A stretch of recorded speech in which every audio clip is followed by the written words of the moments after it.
Blind item. Dating aktras, may feelings pa rin para kay aktor. Ito ang inamin niya sa isang chismosang DJ na matinik rin pagdating sa showbiz news. Ito nga ang naging pag-amin ng aktres. Saan niya? Alam mo yun, ang hirap, no? Yung alam mong hindi na pwede dahil may jowa na siya.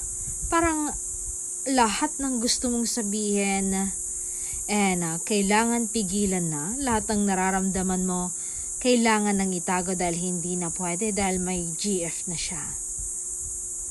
Pero kumakapit pa rin ako sa ideyang balang araw maghiwalay sila. Sana hindi pa huli ang lahat. At pag dumating yung araw na yon, alam mo yon, hahawakan ko talaga ang kamay mo.